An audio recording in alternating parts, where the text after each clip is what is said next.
There you go. Okay. Okay. This I'm in front of the panel. Yeah. We got you all lined up, coach. Awesome. I appreciate you guys having me. How's everyone doing? Good. You? I'm doing great. I'm actually here at home. Spending a little bit of time with my daughter. My wife's she's out in actually Chesapeake Beach, Maryland, picking up my father-in-law. He's coming out here to hang out with us for a little bit. So it's just us hanging, me and my daughter. Yep. Nice. Daddy daughter time. Well, let me introduce Kimberly, my partner.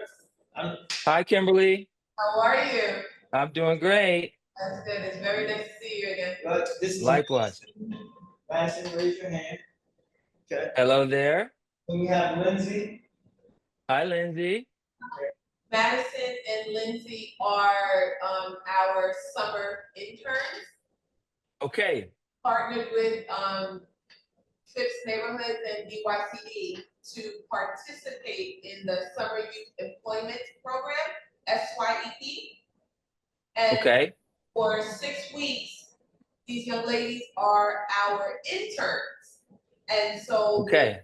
they're spending time with us, interviewing some amazing individuals, learning how, about public speaking. They're learning how to create content. They're doing some research. They're just, all around upskilling.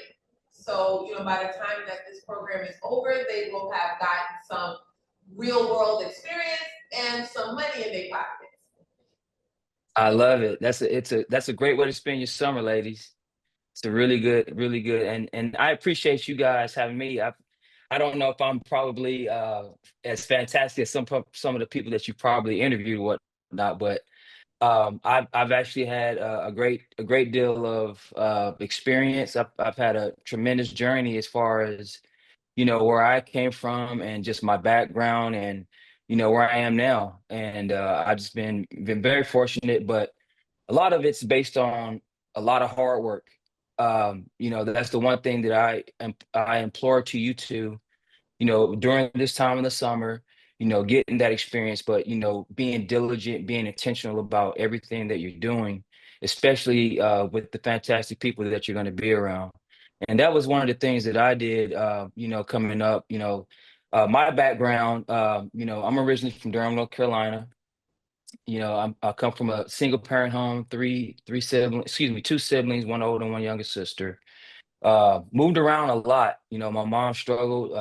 She was just trying to make ends meet, and but did her best. And we moved around a lot, but eventually I settled in a place outside of Durham, North Carolina, called Hillsborough, North Carolina, real country area. But I'm pretty sure you're familiar with Duke University. That's kind of the area, where my family is from. So I grew up about a block away from the East Campus. And so to make the long story short, with moving around a lot, you don't have you're just trying to like survive, really. You're trying to survive, you're trying to figure out who you are, in this world, what are my expectations, what am I gonna do, how am I gonna, develop, et cetera, et cetera, et cetera. Luckily, I had the good fortune of being around some really, really good coaches that saw a lot of potential in me and took me under their wing to help me, stay on the right path.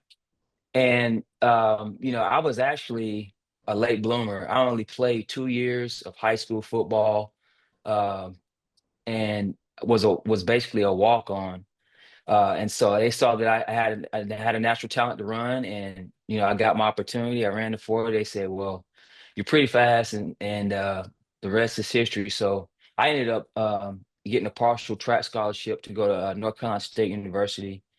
Obviously I graduated high school and did some cool things. My freshman year, no one know exactly who I was. I ran the fastest time in the world, my first outdoor meet in the 100-meter dash.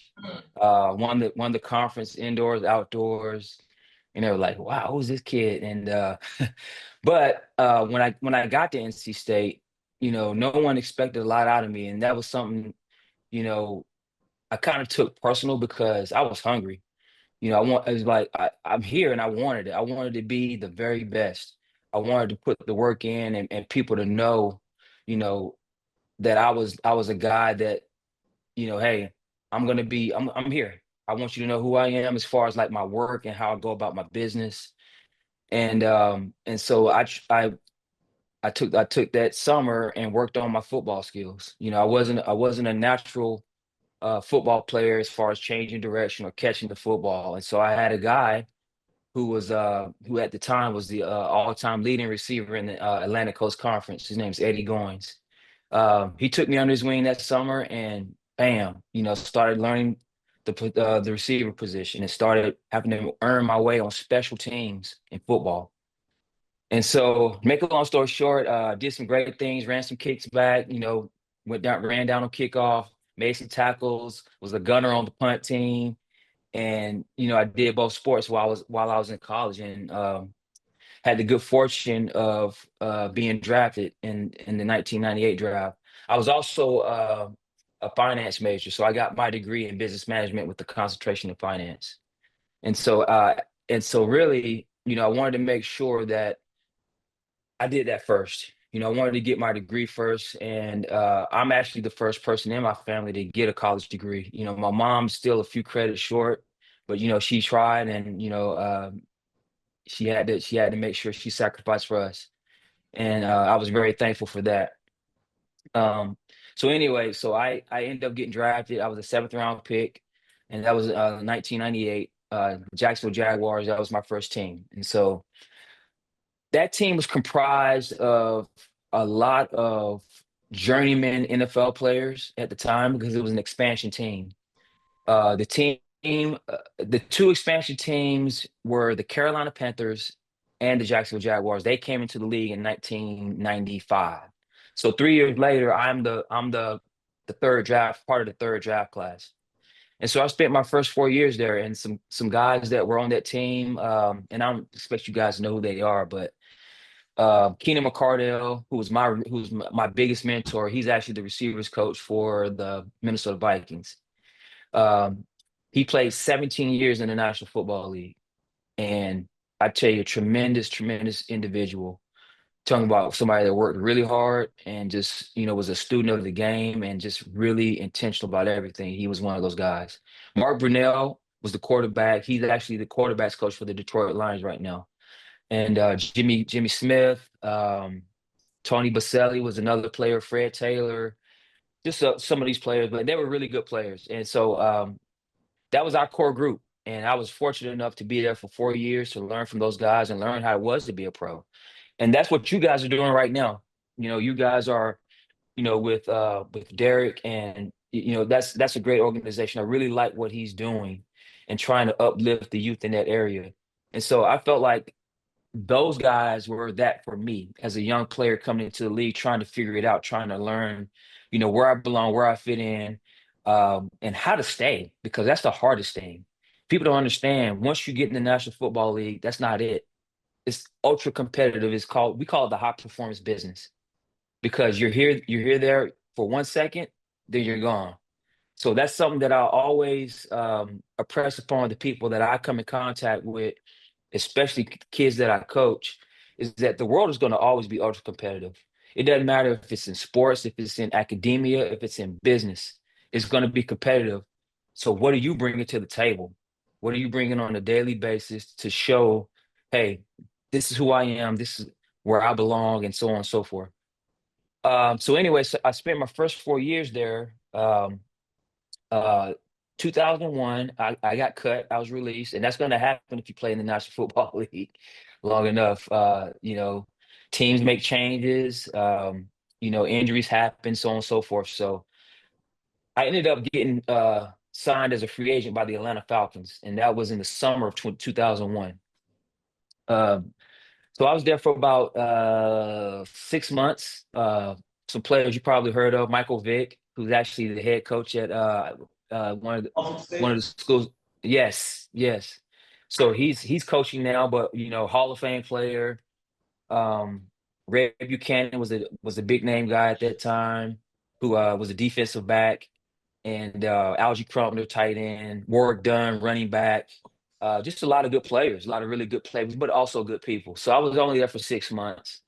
Um, there's a limit, a roster limit when you're in the National Football League. You can only carry 53 individuals. And so I wasn't on that 53 roster. So again, I found myself in a position where I got to find a job. Well, that didn't deter me at all because I knew I could play. I knew I belonged. I knew that I put the work in. And so I ended up getting signed by at the time, the Oakland Raiders. And that was in 2002. Um, so I spent the last 5 years of my pro career there. And we ended up playing in Super Bowl 37. We lost horribly to the Tampa Bay Buccaneers. But what a wonderful experience. It was a great experience, and that's what any person, any athlete that's playing in the National Football League, that's the pinnacle. That's what you're trying to attain. You're trying to be a world champion. And we were close. We were close, but the Bucks were a better team that day. So I ended up playing my 5 years as a pro there. And then I retired in 2007. And after that, guys, when you put so much of your life into your profession and just making sure you're staying at the top of your game, whether it's taking care of your body from a nutrition standpoint, doing the things you need to, uh, making sure that your the knowledge of the game that is there. Just staying on being at best, it takes a toll on you, because again, it's the highest level of football and everything's competitive. You have to think they're bringing in new young experience, like young players that are just as hungry as I was as a young guy coming in. They're bringing them in every year, so it's always going to be competitive. So the one thing that I always have, I want my guys or anybody that coaches, number one, you got to be a competitor because that's what life is going to be. It's all going to be about competition at the end of the day. What are you bringing to the table that someone can say, hey, I want this person a part of my organization, or I want this person a part of my team, or whatever it may be. So be competitive and make yourself and put yourself in positions and have the right people around you that are going to help you grow, develop so that you are able to be when you're in a competitive environment, you'll be ready. Okay. So I ended up retiring in 2007. I took some time off because I had a kind of a bad taste in my mouth with pro football, the business side of it, because sometimes you can do everything right. You can be in the right position. You can do everything right. You can be on time. You can be early. You could not do anything wrong, but still, it's a business, and you know NFL teams do that. So when I was cut, I was like, you know what? I'm tired of football. I'm going to use my degree. Okay. So I actually started working for a company in Falls Church, Virginia, and it was actually designed to help uh, incoming pro athletes manage their money. Because again, I wanted to use my degree, and that was a hard deal. I was in the process of studying for the Series 7, to trade securities and make sure that I was legit. But I found that it was tough because sometimes some kids don't want to listen to you. They don't want to hear the experiences that you've been through, some of the whether it's bad, positive, or negative. They don't want to hear that. They just, hey, I'm getting all this money. I'm just going to do what I do. I'm going to buy 10 cars, whatever it may be, and not be wise about, investing or taking care of their money the right way. So I kind of got tired of that. And so I did that for a year. I got out of it. I really miss being around football and I miss being around the camaraderie more than anything about being in a place where people from all different walks of life, socioeconomic backgrounds, they come together to be a team. And so I miss being around that. And so I just got into coaching. I reached out to a bunch of my former coaches and people that I played with and asked them, "Hey, how do I do this?" I was either going to be a scout, a pro scout, or get into coaching. Those are one of my two options. I didn't want to do the scouting thing because I know there's a lot of travel involved with that. Um, but I did like just the interaction point, the interactive process of coaching because my last 3 or 4 years in the league, I was more or less a teacher because when those young players come in, I wasn't the type of guy that was like, you know what, I'm competing against this guy. I'm not going to help him, right? Because there were guys that I was competing against during my time that were older, that were more experienced, they still helped me. They took me on their ways, man, this is how I would run this route, or this is how I would do this technique, or whatever it may be. So I wasn't selfish in that way. And so I was like, you know what? It was done for me. I'm going to do it that way. And so I really enjoyed that. It's kind of like what Derek does. It's you're not just coaching, you're teaching. Like you're showing people the way, and you're taking them under your wings, and you're trying to help them develop, and everyone's different, but help them be the best that they can be. And so that was kind of, I knew I had a knack for that. I kind of felt like I had a knack for that. I understood the game as much as I played it, but the older I got, I saw the nuances of it. How to study, what to look for when I watch film, all those things. I felt like I got better at it. So I was like, you know what, I can do this. I can coach. And so my first job was the Division 3 school in Jackson, Mississippi, of all places, guys. And I tell you what, that was an experience, because in Division 3 sports, there are no scholarships. So those kids there, they're all about the sport. They're academics, and they're all about the sport. And so I like that. I was all for that, because you know what? If they're passionate about the game, and they're going to be great academically, I can do this. And so I did that. I did that for a year, and that was 2010. 2011, I kind of couldn't do Mississippi.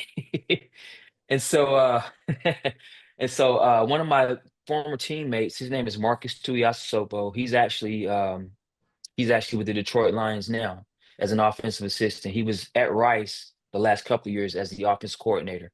We started actually coaching together. So he calls me, he says, "Hey man, my old coach is giving me an opportunity." All right.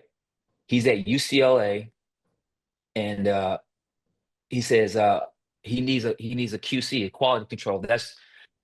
It's kind of what you guys are doing right now. It's exactly what it is. It was quality control. And what quality control, what that job title pertains to, is basically you're doing everything.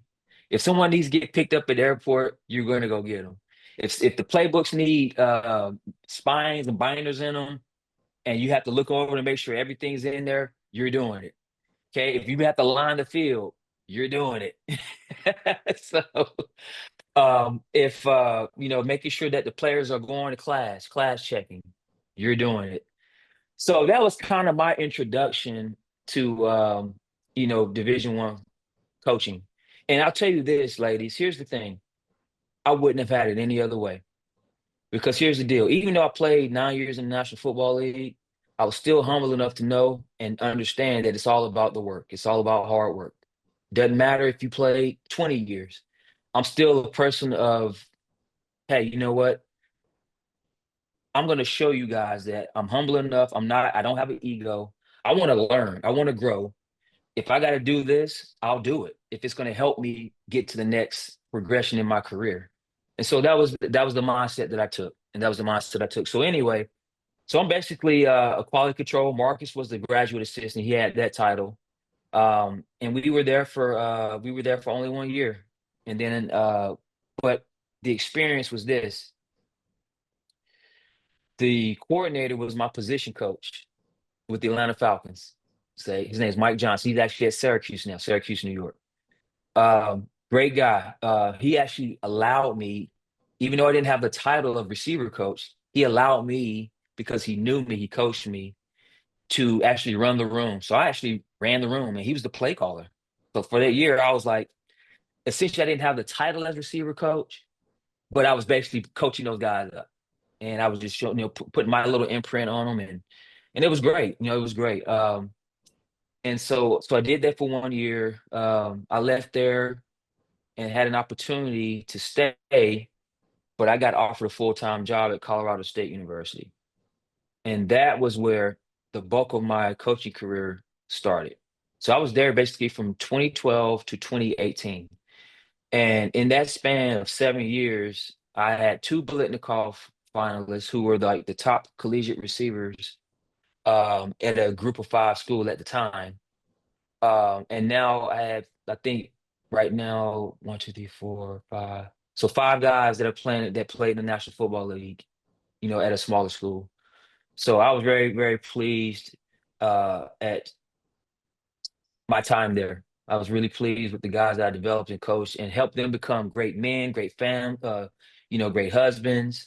They gone on and played a long time and really, I was just proud to see, their development, because I recruited them from high school to see them become professionals and now husbands and now dads.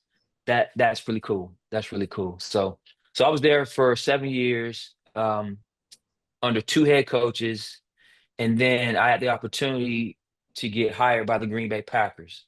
So I was with the Green Bay Packers in 2019, and back at pro football. So I was actually back in pro football, but now I'm a position coach. And what an amazing experience it was. But I got that opportunity by virtue of the kids that I coached and developed. Okay. I got that experience because they saw how those guys played, how they carried themselves on a daily basis. And that's what pro sports is about. It's like I said, it's the high performance business, but I also say it's a grown man league. There are no kids there. There are nobody coming to check in and make sure you're doing the right things. You're doing it all on your own, and it's ultra, ultra, ultra competitive. Okay, ultra competitive. Um, so I was there for one season. The head coach wanted to make some changes. I think our personalities didn't click. Because again, for me, I'm going to coach my way, and I'm not going to demean anybody. I think coaching is again more teaching than yelling at someone. So that's not my style, and so he wanted to go in a different direction. And that's part of the business. Again, if you don't fit into a certain place, then obviously they'll make changes. But I didn't bat an eye to that because it wasn't necessarily based on performance. We were one game from the Super Bowl that year. One game, but we lost to a better team. The Niners were better team. They beat us twice that year. So anyway, so I get a call from Paul Christ, the head coach at the University of Wisconsin. He hears about, me being free and asks if I would come aboard. I was like, absolutely. Um, and so the next 3 years, I'm coaching receivers at Wisconsin. And and that's where I had the opportunity to get connected with Derek because obviously I recruited and signed his son Skylar to play there. And again, great experience for me because I love that kid because I know he's gonna be special. He's gonna be special. But a lot of that comes from his dad. I could see the traits that he had that were indicative for success. And those are the type of players that I like and the type of players that I know will have success, whether it be college, whether it be the next level. So anyway, so 3 years at Wisconsin. Again, our head coach got fired during the season. We started off kind of rocky, and we had to finish out the season with our coordinator being, excuse me, the defense coordinator being elevated to interim head coach, and so we finished up the season. Actually, finished the season on a positive note. We were 7-6, and ended up getting fired. So again, I'm back in this situation where, okay, where do I go now? So the good Lord, I feel like looks over people that whose heart is in the right place, who are trying to do things and go about things the right way. And I know God knows my heart. He knows that I'm about developing and teaching, and I want to help kids become the best they can. So he put me in a position to where I run into the head coach at the University of Utah. And his name's Kyle Whittingham. I was actually at it was actually a alumni event for the Las Vegas Raiders. Now I was actually there to sign autographs. He was staying at the team hotel where I was staying at. I went to go work out. He was actually working out, and I recognized him. I was like, wait a minute, why is Kyle Whittingham in the Raiders player hotel? Well, it turns out his son is the linebackers coach for the Kansas City Chiefs, and they were playing them uh that game that Sunday, and it was the only hotel available, whatnot. So anyway, so I let him get his workout done. I go up to him. I let him finish. I go up to him and I say, Coach, I've been watching you for a long time. We actually played him in a bowl game when I was at Colorado State, Las Vegas Bowl. Played Utah and they beat us. They were really good. Um, but I go up to him. I say, Coach, I love the program. I love what you've been doing over the years, and he's been there for 30 years. Um, you know, I hear you had a position open. I had just did some research in my hotel room. I said, you know what? Let me just get some research. And coincidentally, they had a receiver position open. So you know what? I took my shot. And that's something that I want you ladies to think about this. Don't ever be afraid of taking an opportunity when you see it, because you never know what could come of it. You never know what could come of it. So he said, yeah. And I just told him I'd love to talk ball with him at some point in time. And I gave my resume. I had my resume that's being prepared. Make sure you always have your resume, all the things that you've done. Have my resume ready. Emailed it to him right then. And then I get a call back from their director of football operations, says, "Hey, Coach Witt would like for you like to interview you," and then the rest is history. And so I go there, I interview, I get the job. The offense coordinator, his name was Andy Ludwig. Really, really, really good football coach. Super detailed, just super uh, intellect, just a smart guy. Just knows a lot of football. I mean, really cerebral, really cerebral. So I spend like a day with him, and we were both on the same page. He actually coached at Wisconsin before, so he knew the style of play that we were used to, and the philosophies were in line. And then boom, I get hired there. So I've been at the University of Utah the last 2 seasons. Um, they've had some we had some issues on offense the last couple of years. Our quarterback's situation was not the best, and so we struggled on offense. And so the head coach had to say he's going to make some changes. He hired a new coordinator. That coordinator brought in his offensive staff, his offensive coaches. So now I'm as what we say, I'm in the transfer portal right now. I'm waiting for the next opportunity. But that's kind of my story. But the thing that I want you ladies to understand is this: be persistent. Be persistent about everything you do. There was a quote by Calvin Coolidge. And I remember this quote being read by Tom Coughlin, who was our head coach at Jacksonville at one point in time. And it was called "The Power of Persistence." I gotta look this up because it was powerful. It was powerful. Um, but he would always start the meeting with a quote, and that was one of the ones he talked about. And I'm gonna look it up here. Power of persistence. There it is, right there. Power of persistence quote. Here it is, right here. So here's the quote. Uh, It's by Calvin Coolidge, and he was forgot what president he was. Um, yep, here it is. Nothing in the world can take the place of persistence. Talent will not. Nothing is more common than unsuccessful men with talent. Genius will not. Unrewarded genius is almost a proverb.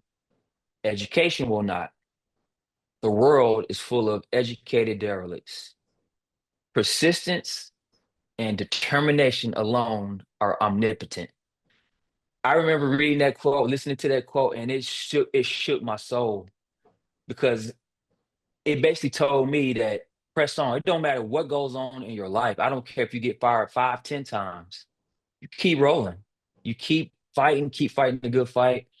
And it doesn't matter how talented someone is. They can be smarter than you, but they can be better they can be stronger, faster, whatever it may be. But if they're not going to work harder than me, if they're not going to be as persistent as me, doesn't matter. I'll win every time. So that's something I want you guys to really hone in on as well as your journey starts. Because right now you're in the summer, it's summertime. You guys are learning great bit how to be around people, how to interact, how to teach, how to organize, how to prepare. All these things you're learning, like, it's great. This is like great teaching and on the job training for you guys. But always have that mindset that I'm going to work no matter what.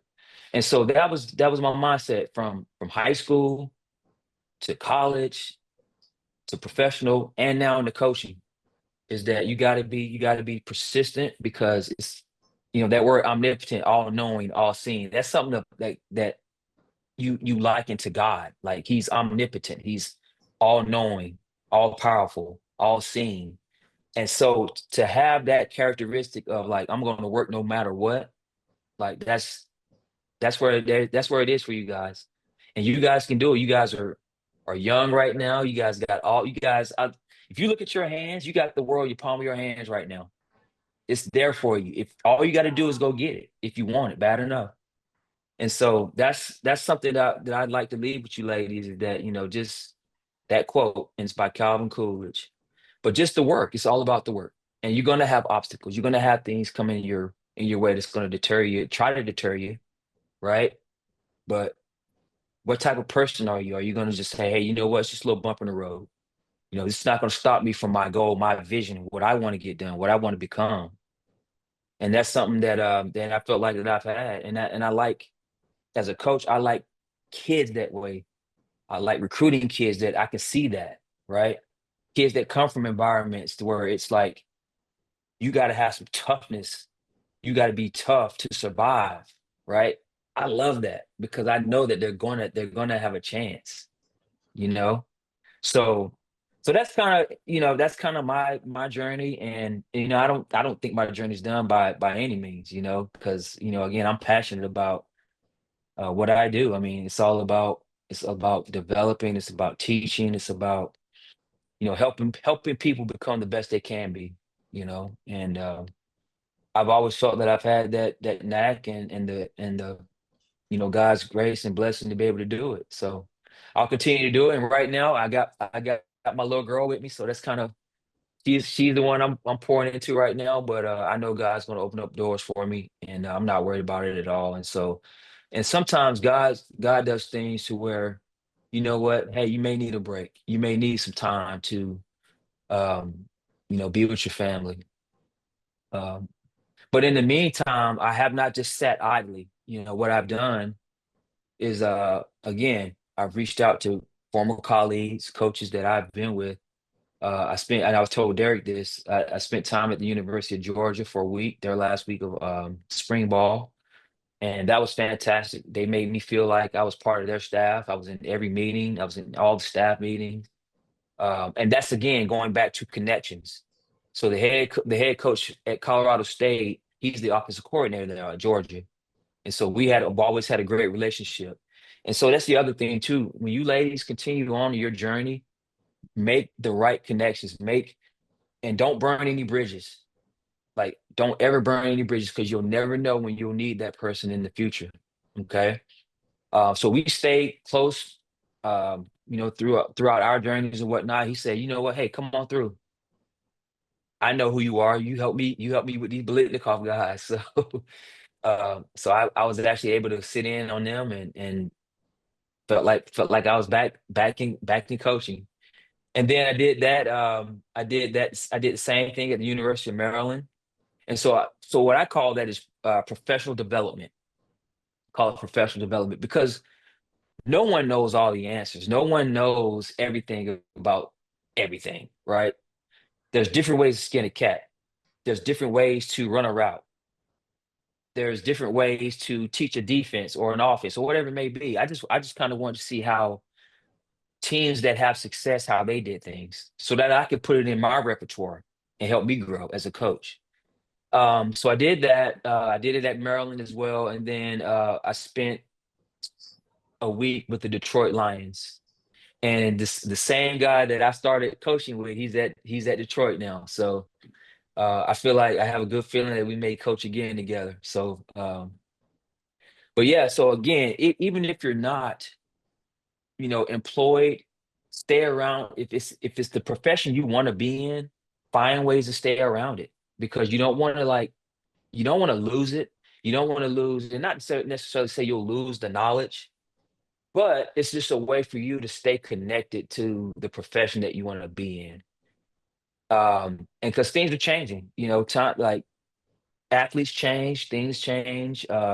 laws change, um, so many things change, and you want to make sure that you're still in the loop, connected some way, some shape or form. So when those changes do happen, you know how to handle it. You know that, hey, I'm well versed in this, whatever that particular change is. So that's kind of what I've been doing in the meantime. Been traveling. My daughter's a gymnast, runs track, and she actually is dabbling in some acting, and that's been pretty fun. So I've just been a dad, and yeah, here at home, just chilling out, hanging out, and about to go on a bike ride in a little bit. But I'm really thankful that Derek, felt that I was one of the people that he could reach out to and maybe have a conversation with anyone that is looking to get in the world of sports or whatever it may be. If I can be of service to help out in any way, I'm all for it. So, you ladies got any questions for me? Oh yeah, now we got some questions for you, Coach. But just to piggyback on what you just said, well, you are our first interview, Coach. I wanted that. Oh, sweet. Yeah, man. I wanted you to headline. Okay. And Man, I feel very fortunate. Thank you. yeah, man, I wanted you to headline. I mean, outside of our relationship, I know that you are about business, but you also understand what I'm looking to do in terms of helping student athletes and my overall community, right? Yes. I'm starting with the student athletes that I'm hoping will eventually figure out how to where it is that they'll give back to the community as well, right? Just Yes. just continuing to figure out what are the things that we can do to help young people, navigate, all of the different hurdles that we know are there for them. And look, I'm not about moving the hurdles, but what I am about is letting them know how to navigate the obstacle course that is there. Because Yes. I don't think there are any less hurdles. There's probably more hurdles, right? Yes, I agree. And so I just want to be a resource that's going to be helpful to get them past those hurdles. Um, and so I'm thankful for you taking the time out. Um, Man, anytime. and, Anytime. kind of pouring into these young ladies so that they can have an understanding of your journey and just what it takes. So I'm going to let them start off with their question. Um, Madison, you want to go first, and then you guys will ping pong it back, and then you guys are done, shoot it back. Okay. All right. Okay. Okay, so I'm starting first. First, I just wanted to say thank you for your introduction. That was really just all amazing information, and I really resonated with it. So my first question is, what do you look for in a student athlete beyond their performance in their sport? Beyond the performance aspect, I look for the one thing that I look for, and again, the word toughness, it can be defined so many ways. There's mental toughness, not necessarily just a toughness aspect from how strong you are, how physical you are, how much you lift or whatnot, but from a mental aspect. I look for kids that, are intentional. Like, there are some kids who understand, hey, this is what I want to do. These are the necessary steps for me to attain it, and this is what I'm going to do to make it happen. I look for kids that have those type of traits and attributes. Um, hard work. I look for kids that work hard, that doesn't, that are respectful, that don't really like talk back or bat an eye, like yes sir, no sir. I look for those type of kids, and not everyone's like that, but I look for kids that have potential and have a desire to want to have success, and that's something that's innate. I think that's really innate. And sometimes the environment can bring that out of you too, where you come from. There are kids that don't have 3 meals a day. They're doing whatever it takes. I look for kids that sacrifice.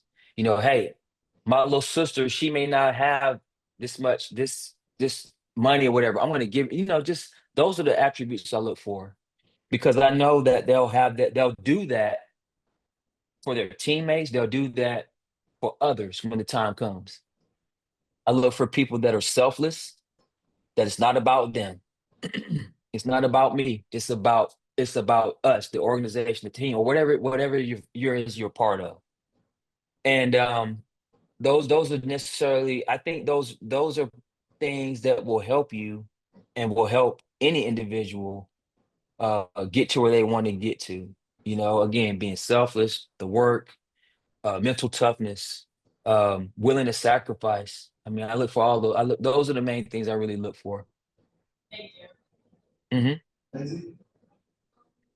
Next question is, with your experience of playing at the highest level and recruiting at the highest level, what distinguishes a recruited athlete from an athletic applicant? There, I could not hear her. Could you repeat it one more time? With your experience of playing at the high level and recruiting at the high level, what distinguishes a recruited athlete from an athletic applicant potential? I couldn't hear Derek. I couldn't hear her, man. I'm sorry. Yeah, it might be better if you came a little closer. Sorry. I apologize. Tell her I apologize. It's okay. You gotta So get loud. is How about you get loud? Get loud. Let's go. with your experience of playing at the highest level and recruiting at the highest level, what distinguishes a recruited athlete from an athletic applicant potential? So, what distinguishes a recruited athlete from? An athletic applicant with potential. Someone who has potential. Yeah. Like someone that's Okay, recruiting, and then maybe someone who got it. potentially Got be it. Yes, I got it now. Sorry, I couldn't hear. So the difference in, okay, yes, there are recruited athletes all the time. We recruit guys that are 5-star athletes and 4-star athletes. And then there are those non-recruited kids who have those traits we talked about. Their hunger to want to be better, the best at their craft, and they put the work in, they stay after hours. Those are the type of things that I look for. Even though that 4-star or that recruited athlete may have oodles and gobs of talent, going back to that quote, Calvin Coolidge, okay, it doesn't matter, because I know that kid who may not have been recruited as a 4-star athlete, he'll survive. He'll make the necessary changes. He'll take the necessary steps in order for him to go on and be the best that he can be. Because sometimes those recruited athletes, they know they're good. They know they're talented. They think that their talent can help them get away and cover a multitude of things that may not be the best. But I tell you, hard work pays off. Like, if a guy's hungry and he's willing to do whatever it takes to get to be in the position that he wants to be in, those are the kids that will have success all day long. Great example of that was one of those kids I talked about at Colorado State, Rashard Higgins. He had 2 offers coming out of high school. It was myself, Colorado State, and Sam Houston State, and he's a Texas kid. So there's the University of Texas, there's Texas A&M, there's University of Houston. So there's all these big schools that looked him over because he may not have been fast enough. He may not have been uh, tall enough or big enough, whatever it may be. Well, he's the top 3 receivers in the country. He's actually the leading receiver in the country in 2014.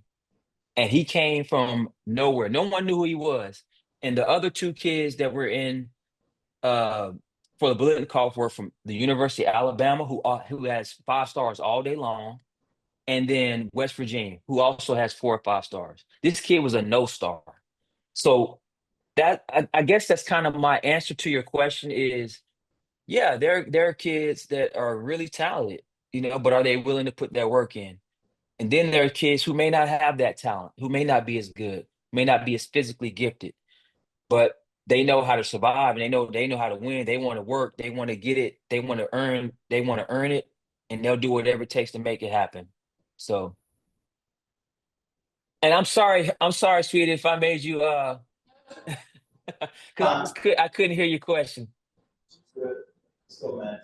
Okay, so my next question for you is, how do you assess leadership, coachability, and team dynamics in an applicant? Okay, leadership, teamwork, and you said social dynamics, Coachability. coachability. Okay, coachability. First thing about coachability. Okay, how do you take it? Here's a great example. Coach Derek kind of just said, "Hey, I need you to enunciate. I need you to speak louder." Right. Okay. Some people will take that the wrong way. Some people will kind of just go in a corner and be like, "Why is he on me? Why is he?" But young lady, you handled it very well. That's being coachable. Being able to be in a position where, hey, you know what? I have to take criticism, and I have to have thick skin. So that's an example of being coachable. I look for kids that can take, you know, a coach being hard on them and understand that, hey, it's only for me to get better. All right. So that's one thing about being coachable. How many times does he take instruction? If he listens to something 1 time, 2 times, 10 times, if he listens to it 10 times and makes the same mistake, then obviously maybe maybe not the coach not teaching it right, or maybe he's not listening, right? So just being able to retain information and being able to, hey, take the coaching and apply it, right? Um, I think those are a couple of things that I look for as far as is a person coachable or not? Does he listen? Um, and how does he listen? As far as coaches, our job is to how are we able to get to a certain young man or young lady in the way we teach? We have to be creative in how we do that. How do they learn? We have to learn how this kid learns and what makes them tick. That's part of coaching, right? And so I've learned over the years that everyone's different and we have to teach in a certain way, not necessarily change what you teach, but you know be creative in how you get the information to the person, to the kid, or whoever it may be. Um, so that's coaching. And then what was the other thing, sweetie? Leadership. Leadership. Oh wow, leadership can be defined in so many ways, right? I think a leader really doesn't have to necessarily be very vocal if they go about their business the right way. If they go about it in a manner that hey, my teammate sees what I do, and if it's something that's positive, they want to do it as well. Um, I think that shows great leadership. Um, there are leaders that do know how to get the best out of people, that understand, hey, we are a group of people with different talents, and they know how to make those people come together in the best way to become to make the best things happen, right? They know how to get those people together and get the most out of them. I think that's part of leadership too. Um, and then what was the last thing, honey? I'm sorry. Team dynamics. Team dynamics. Okay.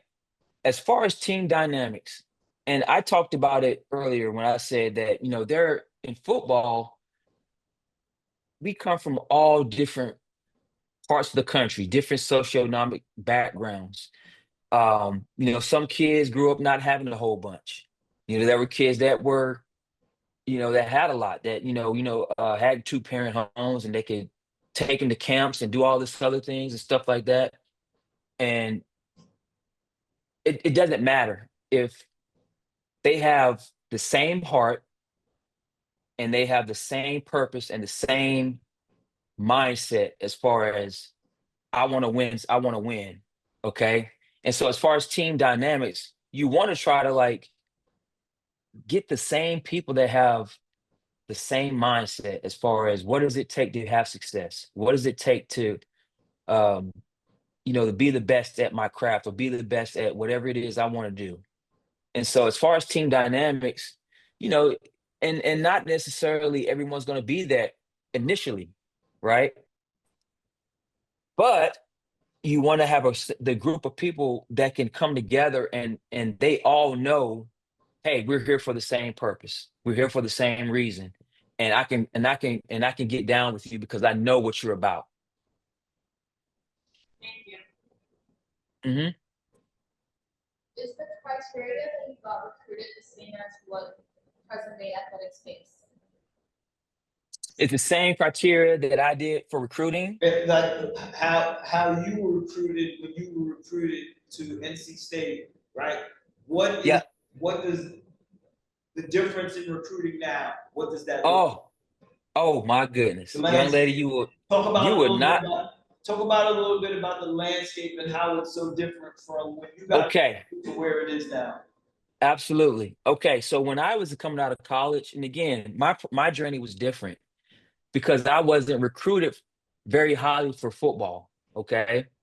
I was a walk-on, but I was recruited very highly for track and field. Like I could go to any school in the country for track and field, but I chose not to because I wanted to play football.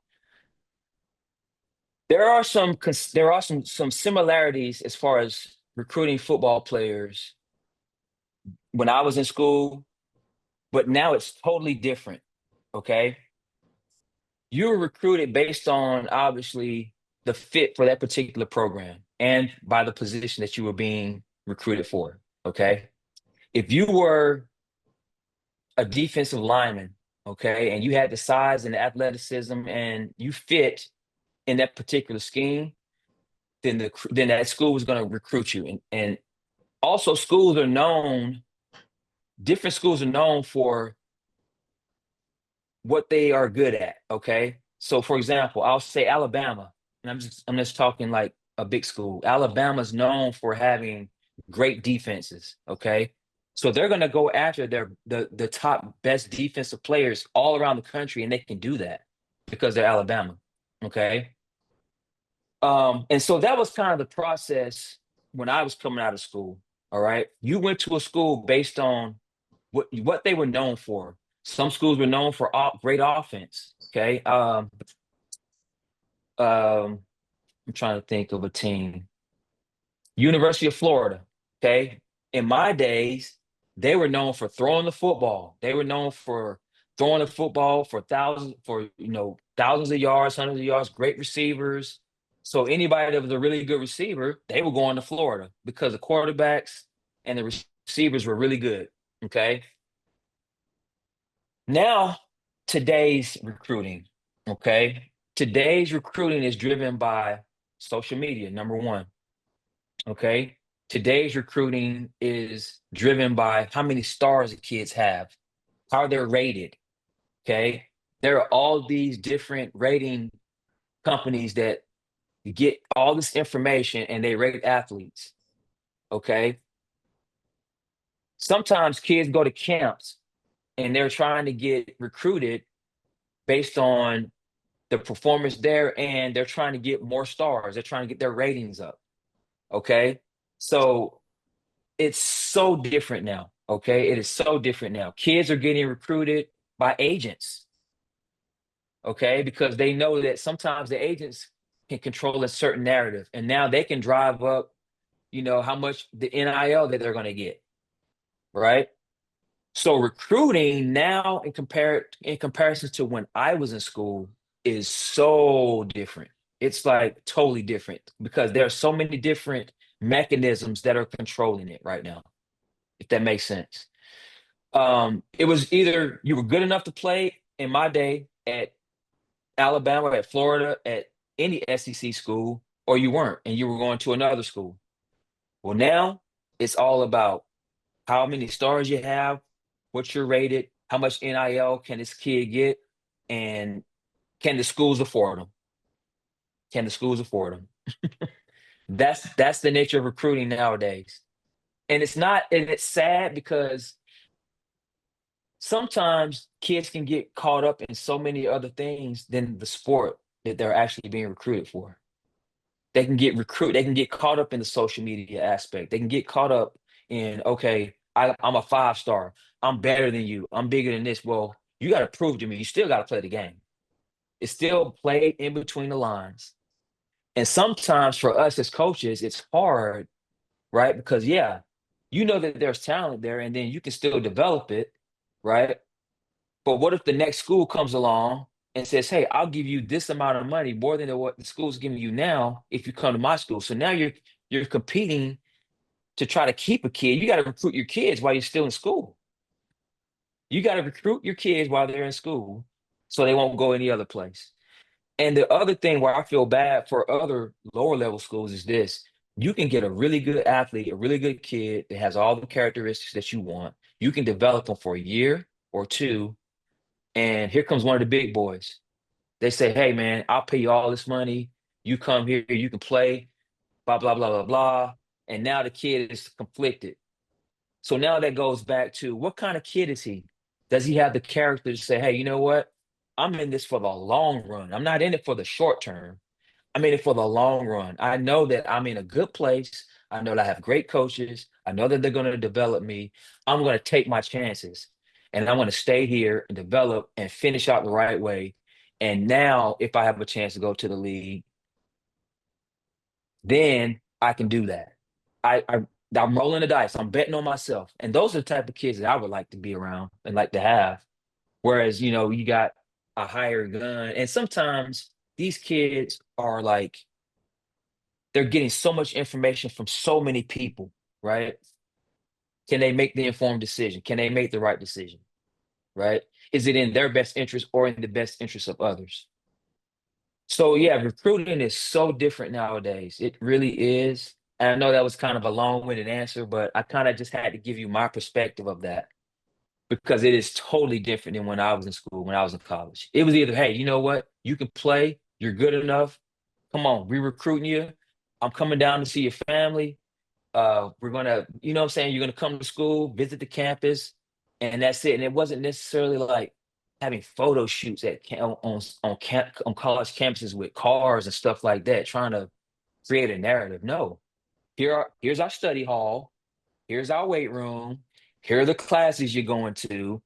That's it. You're here to play ball.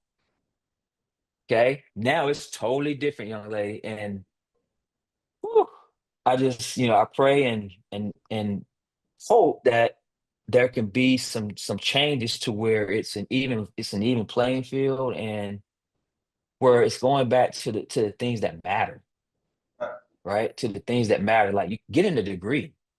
Like whatever happened to like getting a degree? Like people pay thousands of dollars to get a degree to help them get a job, to help them, get a job so they can provide for their families. Man, that's not even enough now. It's like, but No, that's, that's a good question though. Yeah. So it's totally different though. Go ahead. Okay, so our last question for you is, what is one piece of advice you would give athletes today who are looking to get recruited at the higher level? To get recruited at a higher level, Yes, sir. you mean like National Football League? Yep. Or you mean high school kids? do you mean high school going to college or college going to high school? Which one? College going to pro. College going pro, yeah. Okay. Number one, the first thing I would say is this. You go into whatever situation that you're in, okay? You got to think it's business every day, okay? It is business. And I'm here to go to school. I'm here to get a degree. I'm going to class, number one, okay? I'm going to class. I'm not missing class. I'm getting great grades, okay? When it's time for me to do any of my football activities, I'm there early. I'm the first one there. I'm the last one to leave. I'm going above and beyond what is needed or is what required of me for what I'm doing. I go above and beyond that. Here's the reason why I say that. There are NFL teams that provide millions of dollars of resources into their scouting department to go look for kids and athletes who are in college to see if they are professional enough to handle that life. Okay? You have to be I'm going back to these are my words. You got to be a grown man. A grown man is not staying up to 2 a.m. and then tired the next morning. A grown man is taking care of his body. He's going to class. He is studying the game. He's studying football. He's studying his academics. He is doing everything. He's very intentional and he has a plan. He knows how to balance his time. Time management is the number one thing a college athlete has to know and understand because you only have so many hours in a day. Okay. You only have so many hours in a day that you have to be able to balance my academics, my social time, my the time that I'm required to be at football activities or whatever activities that there may be. How you treat people is huge. Okay. Those teams are going to have people looking at how you treated the cafeteria lady or how you treated the custodian that's going around, how you treat the academic people, right? They're looking at your social media. Okay. If you do anything on the social media, they know it and they've already got it. That's part of their dossier if they're willing to invest in you. They're going to do everything they possibly can to get every shred of information on you as a person. So anyone that's looking to go from college to pro, that's part of it. Then your habits. What kind of habits are you creating? Right? What habits are you creating? Like I remember for me, I never went home because I knew I had to work. I knew that if I was going to be the type of player that I wanted to be or I needed to be, going home wasn't going to be it for me. I was going to stay in that weight room. I was going to stay on the track. I was going to stay where I needed to be at school doing something because I know that it took more than what was needed or what was required. It took more. You have to go above and beyond what is expected of you. That's the life. That's the life you have. And I'll give you this story right here. I remember my first 3 years in Jacksonville, and it was the off-season program because in the off-season program, the teams they pay you to do their lifting, their running, et cetera, et cetera, et cetera. Well, it wasn't enough. And I was with a guy that was going into his 13th year. His name was Carnell Lake. He played at UCLA. He was a safety for the Pittsburgh Steelers. That's right. That's my man. Derek, That's my bro, guy. 6 a.m. We on the track. We on the track at 6 a.m. and we getting it in, man. It was me, myself. It was a guy named Donovan Darius, who was a first-round pick out of Syracuse. Man, it was the three of us. And I'm like, this dude's crazy. But that's the stuff that it took for him to play 13 years up to that point. And he still went on to play even longer. But that's the type of work that it takes and that is involved in that. And then after we did the workouts were different. We did repeat quarters, 350s, 200, whatever it was. And then we did the team workouts right after that. We had a little break, but then we went and did what the team had us do. So that's the type of people you got to be around, people like that. And that's what you talk about team dynamics. Like I'm going to be around, the Bible says iron sharpens iron. So does one man sharpen another. Those are the type of people you want to be around, ladies. Anyone that's going to go and put that work in no matter what. And don't care how tired you are. Doesn't matter how hurting you are. Yeah, you're going to have some injuries and all that stuff, but it was just the mindset of, hey, this is what's going to help me be able to stay in the National Football League. Remember I said earlier, everybody's good with getting there, but how can you stay? How do you stay?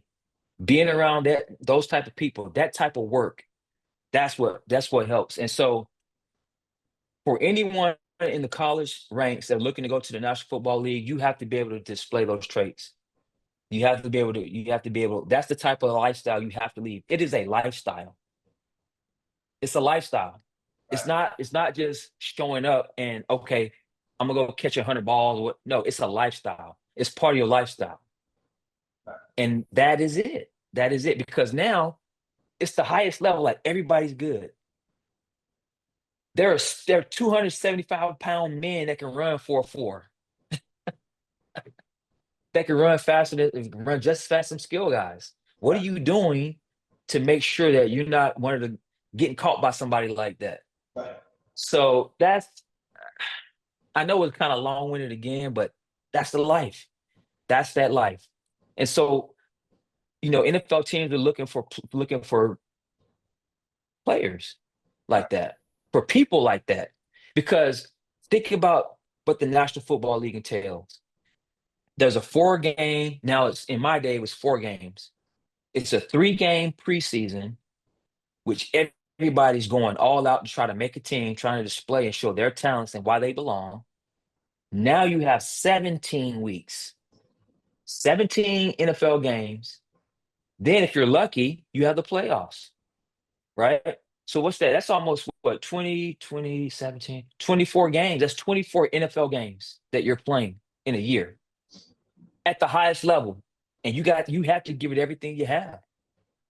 It's no cruise control. It's hard. It's super hard, super competitive. And so they're looking for the type of individuals that can sustain and be in that type of world. If they can see it in a college athlete, how he goes about his preparation, how he studies, how he learns, how his grades are, it all translates. Like academics, they translate. Okay, they're not going to put their trust in a guy that gets C's and D's. No, they're not going to do that. They want guys with A's and B's because it knows they had to put work in to study to get those grades. That's what they're looking for. That is it. And if they can get a group of men who attain to that type of work and professionalism, then they'll have success. They will have the success and everybody's trying to get to the Super Bowl. That's the holy grail. Right. That is the holy grail. In college, everyone's trying to win a national championship. Okay. So again, they're going to recruit players and it's hard. It's not an exact science, ladies. It's not an exact science. But again, I want guys that work because I know that they got a chance. They'll have a chance.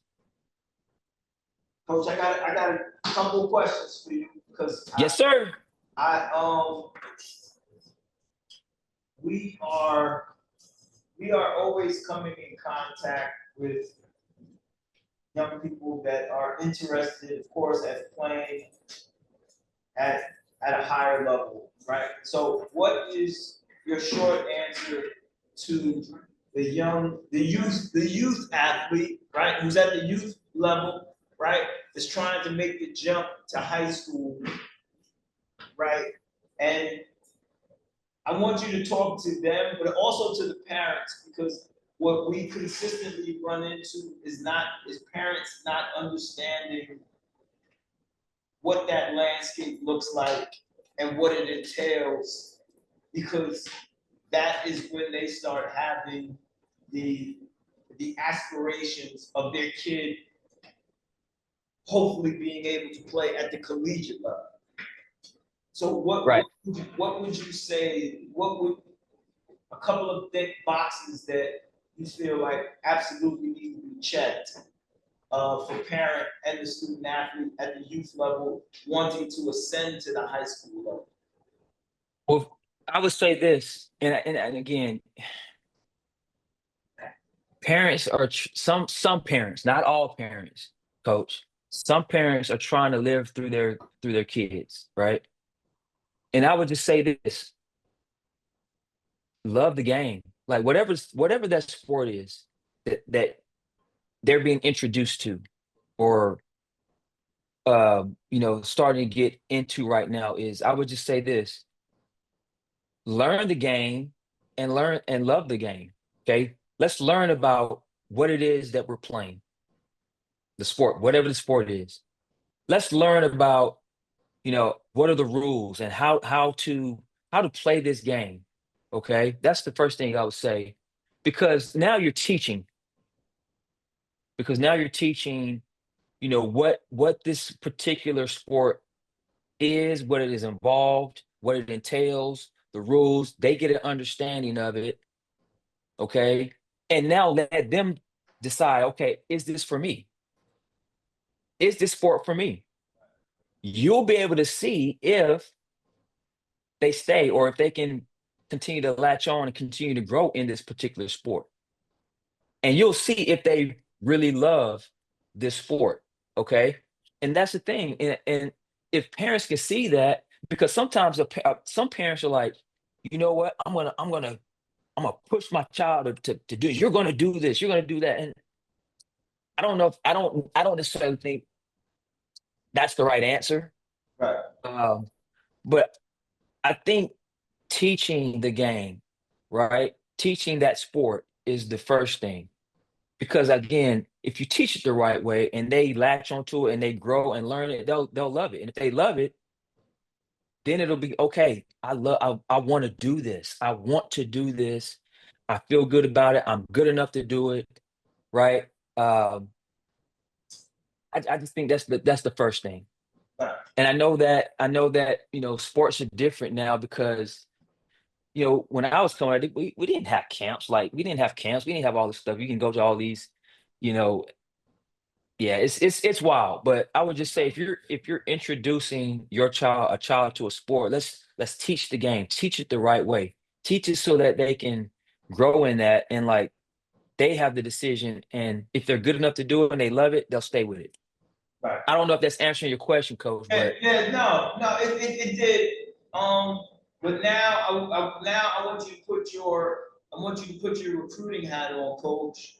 What boxes are we checking for the young man who's a sophomore and is looking to get recruited by you? What are 4 boxes that he needs to check before he before you even make the trip to come to his living room? okay. First one obviously will be academics.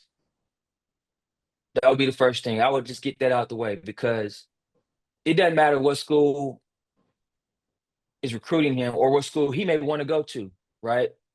If let's say if it's Stanford, for example, I'm just giving you an example. Well, if you're not a 3.7 or a 4 GPA, they're not even gonna look at you.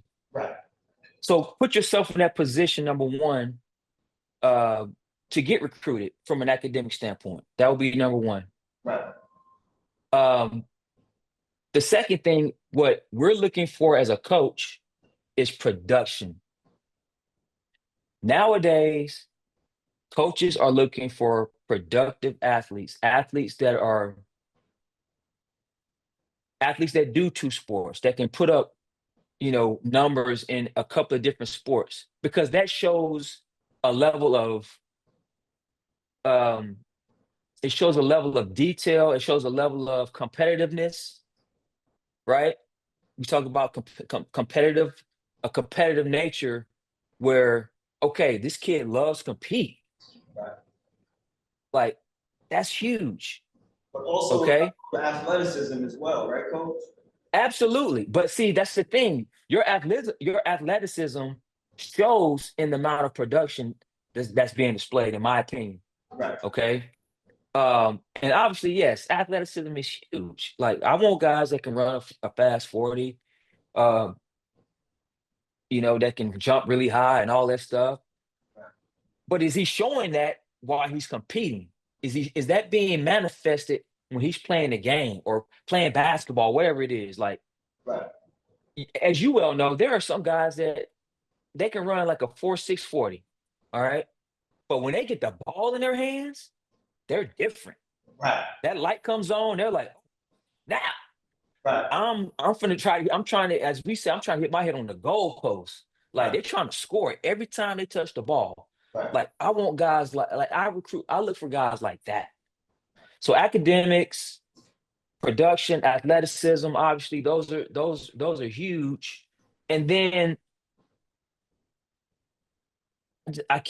I go back to character. Like I go back to character, and and that can be looked at in so many ways. Like for me, as I look at receivers, okay, what is that dude doing when he don't have the football in his hands? Is he working is he comboing the backside to get that block for the running back or for whoever it may be to help spring another big explosive play for your teammate? Right. Like I look for those type of things. Right. So obviously academics, being academically sound, the competitive nature, the athleticism, and then character. Right. Those are huge. Those are I'm just saying for me. right. No, that's it. Now, just for, and I hope this doesn't sound like the same question. Now, if I'm reaching out to you and I'm sending you my highlight film, what needs to jump off my film for you to say, for me to get that phone call for you? Okay. And obviously every position is different, Right. but I want to see outstanding, like fanatical effort. Fanatical effort. And when I mean, and again, depends by position, but as a receiver, like when you catch the ball, that I want to see you score every time you catch the ball and get yak. Right. And I'm just speaking from a receiver point, okay? Like that jumps off. Like your athleticism, like how you catch the ball, how you catch it away from your body, how fast you run a route, how you run it past the defensive back. Like it's got to jump off. Like when you're putting a highlight tape together, you got to get my interest right now. Like your first clips, they have to be like, oh yeah, I like him. And then I want to see some physicality. I want to see you put your hands on somebody. I want to see you block. I want to see you um, get a block for somebody else. Like, but it's all about how I want to see production. I want to see production. Like, Right. that's what I want to see. Like everybody, like nowadays, like in the transfer portal, Derek, the coaches when we have a software program called Pro Football Focus. It's called PFF. Yeah, I got So it. I'm a member. okay, so we could pull up any game from any kid from any school in the country. Yep. And let's say, okay, I've heard this kid's getting in the transfer portal, okay, or whatever it may be. Let's pull up his tape. Okay, let's pull up his tape. I want to see what he's about on tape. If I see that he's 5 yard catch, get tackled, nah, I'm good. I want to see as soon as he catches, pop, boop, boop, boop, boop, boop, touchdown, score, or explosive play, or pancake. Oh, I just want to see something to get my attention. I want to see production, man. I want to see numbers put up. I want to see because that is what everyone is looking for. Right. Everyone is looking for that. Okay, what kind of competition are you playing? Like in high school, okay. Who you putting these numbers up against?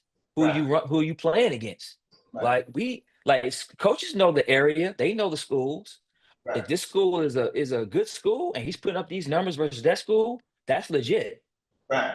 That's legit. Like I'm gonna recruit that kid, Right. right? So it's like I said, it's not it's not an exact science, but I will say that when coaches are looking at kids in high school, they're looking for production.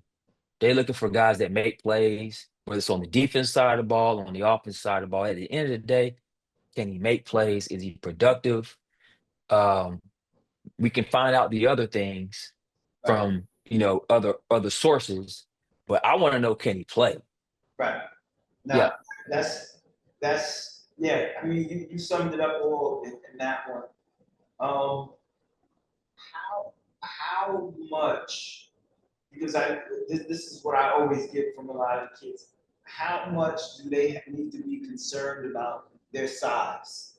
If they're undersized, things that's something that a lot of kids Quick, like. I get it. I get it. Quick story. Yep. Quick story for you, okay? So from a football standpoint, obviously positions differ, okay?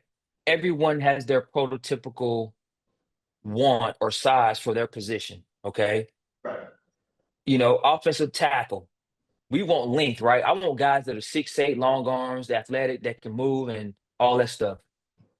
There are different type of receivers, okay?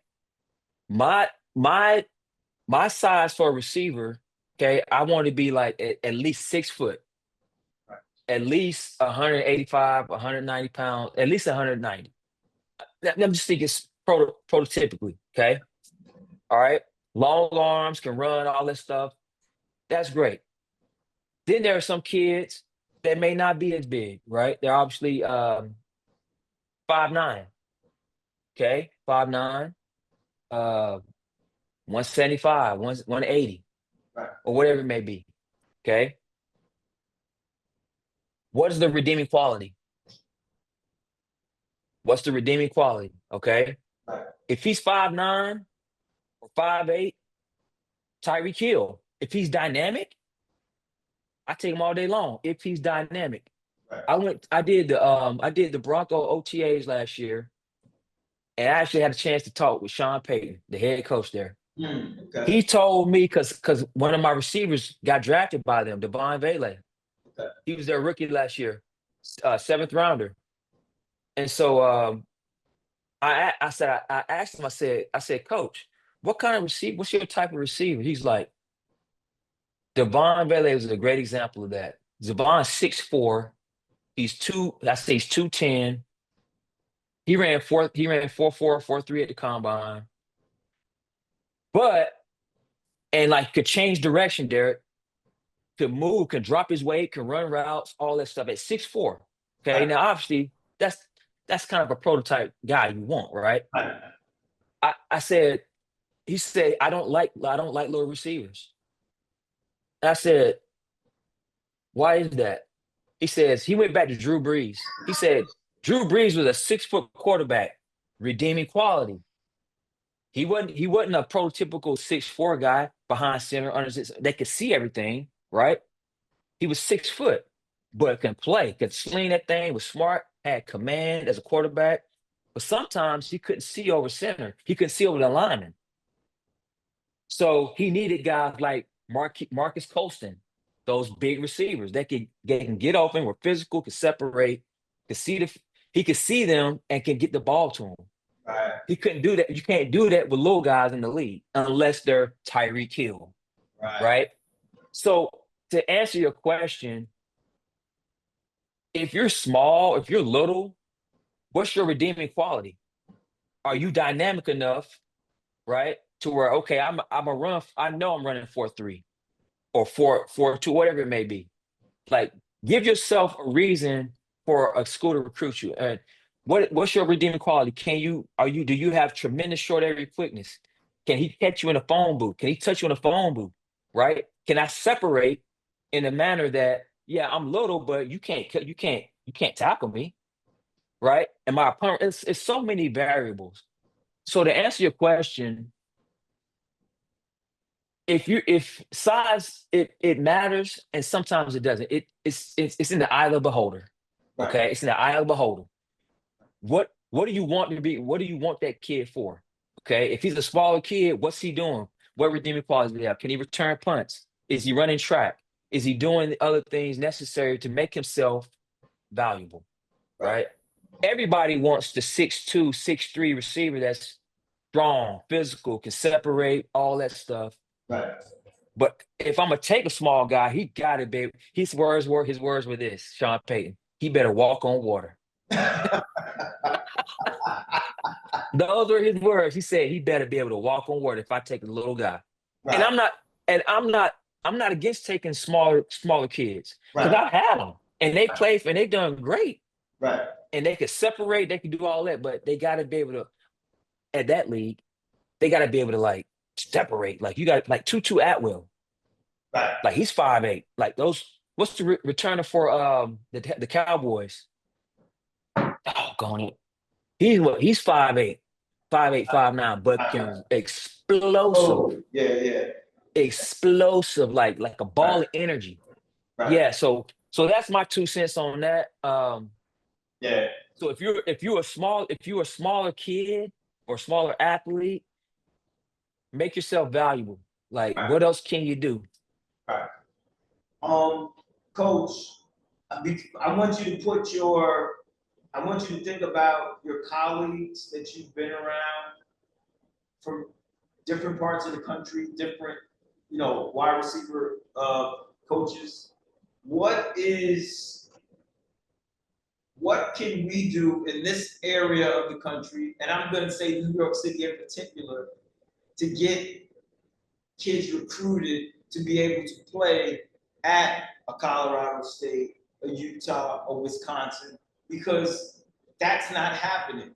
So do we need to go better development in our youth programs and bringing them up? Because yeah, every now and then you'll have a kid that will go to a Power Four program, but it's not consistent. Whereas That's like the word. That's the yeah, word. That's the word you said, consistent. And what I would say this, coach, is this. You look at states like Texas, okay? And again, I don't know how you guys do it there, but in Texas, they're consistently, if a kid is in a district, okay, they start Pop Warner, they're in that same system to the next to middle school. They're in that same system now going to junior high and high school. So they've been coached consistently with that same scheme, that same type of coaching, that same programming up until that point. And now they're like, does that make sense what I'm saying? Like, so when I go recruit kids, it makes total sense. There's no break in the program. correct. So now they've heard the same stuff since they were like Pop Warner. Right, And now it's like, oh, I know this play. I know this particular read. I know this, whatever it may be. I know it. I can go execute it, and now I can play at at my optimum level because we've been doing the same thing, and now I'm skilled enough to be able to perfect it at that level, right? So that's why a lot of kids in Texas they get recruited well because they've been they they've been in that and you hit it. You just said consistent. So what I would say is if there is a way in that area to where you guys can come together and say, hey, this is what we're going to teach. All right. And part one, this is how we're going to train. This is what we're going to teach and how we're going to train. This is how we're going to teach and how we're going to train until we get to junior high or in high school. right, And now that consistency is there for those kids. And now they can just go play, man. They can get that, they can be productive. right. Right. So, and I know you're doing a heck of a job as far as the training you're doing, right? But are they doing it before they come to you? Right, right. Yeah, that's where the gap is, right? Right. Or or they're with me for a period of time and then they're not, or because we do have situations where they come to us early enough and they actually grow up within the program, right? Yes. And those Yes. and those are our best success stories. Because Right. they've come to us, like you're saying, early enough to where it is that they have trained at a certain level for so long that wherever they go, they're good to go. Yeah.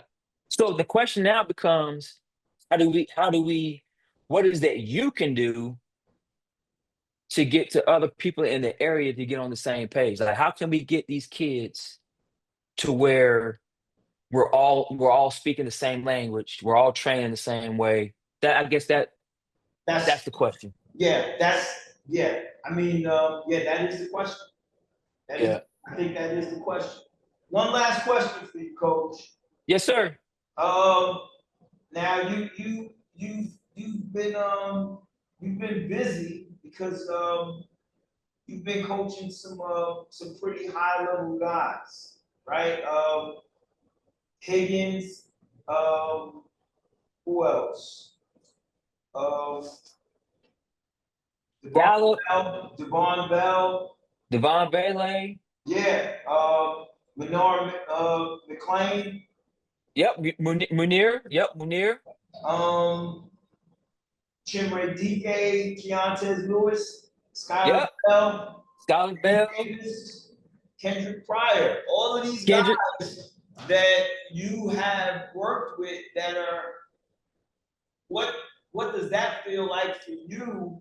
And what can you say about something about each of those guys to where it is that you think that what it is that you broke off to them for them to have the success that they're now having? Yeah. So the one thing, first of all, I'll say this, man, is God has blessed me to be in this position. Right. And he knows my heart. He knows that I wouldn't be anywhere if I didn't have the right men and coaches in my life, because those were the men in my life. Coaches were the guys, the men in my life that showed me the way. And then my teammates. Okay. Secondly, the thing that I would say connects us all of why they had success is the trust factor. I would say the trust factor in knowing that, hey, you don't know me from anything. Okay. All right. You don't know me from anything. Yeah. Yeah. I played in National Football League. That don't mean you can coach.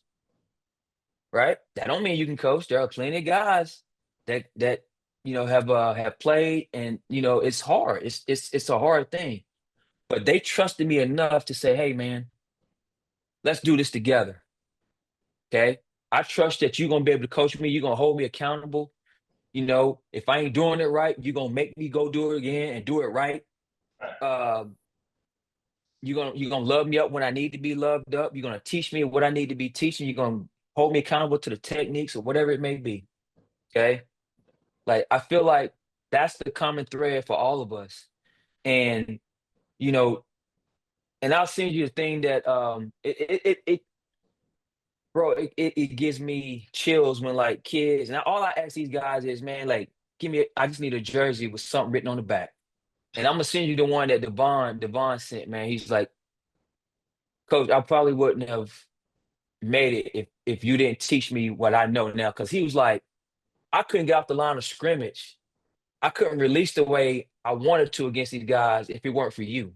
Like he told me that. I was like, that's like $1,000,000, man. Right. But you told me the other day, Skylar was still using stuff that I taught him. Yeah. Like that makes you feel good, man, because your knowledge is being passed on. And that's not knowledge that I came across. I got it from other guys that taught me the game, that showed me the way. Right. So that's why, there's an eternal piece to that, right? And I'm not trying to keep it all. I'm trying to help these dudes get to the stuff that I had, and be better. Like that's all you ever want for these guys, right? Right. And so for them to trust me enough, because I wasn't like a Jerry Rice or a Tim Brown, even though I played with those guys, right? They knew that I played with them and I learned something from them. I learned something from him. Maybe he knows a little something. He can Right. teach me. If he can get me better, I'm all for it. Right. And so that's the thing about those guys, man. I would say is the common thread, is the trust aspect of they know I can help them, and we helped each other in the process. We all helped each other in the process, and we all had different relationships. All of us have different relationships. Right. Okay. Right. And it's a blessing because I still have tape. I still my one of my receiver tapes has Scholar, like him in a safety up at the line of scrimmage, and I'm like, but but that's God. Part of that's God given, but the other part is coaching. Right. And I show that it's like this is how you like do a pancake block. Right. Or we call it a gang block, where you're coming basically a quarter safety, and you got to meet him at the point of the intersect point. You got to meet him there, and you got to Right. Like, I'm gonna send you that clip. I'm gonna send it to you. Yeah, send it to me. But that's part of the stuff, man, that's like he trusts me enough and he did it. He executed the technique. Right. That's beautiful. Right. And then for me to say I can put this on my teach tape to show other kids, this is how this kid did it. This is how he ran this route to perfection. Right. Like remember, we played Northwestern, and Skylar ran this spray dig. It was the prettiest thing I ever seen, man. I was like, Lord have mercy. I mean, got the right depth.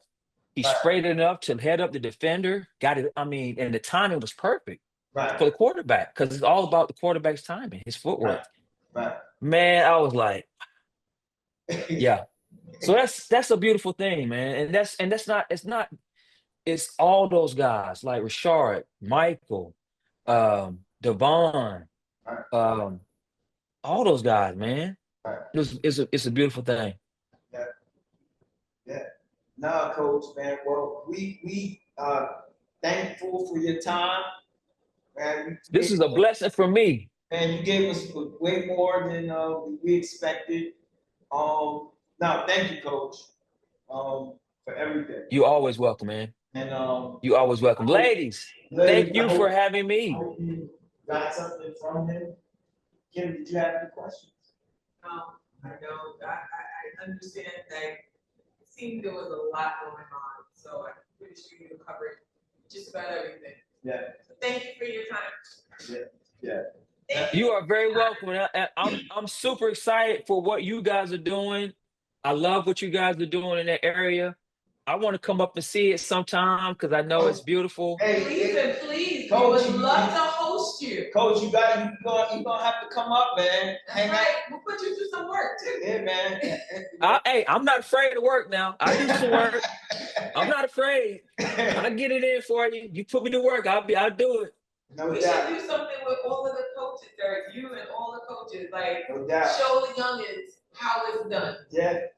Absolutely. Yeah. Nah, Coach, thanks so much. Yes, sir. Anytime. You know that. I appreciate you.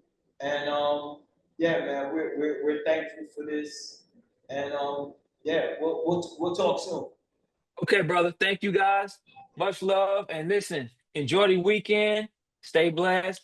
And I appreciate you guys having me. All right, Coach. Take Coach, care. can you Okay, guys. get your Y'all take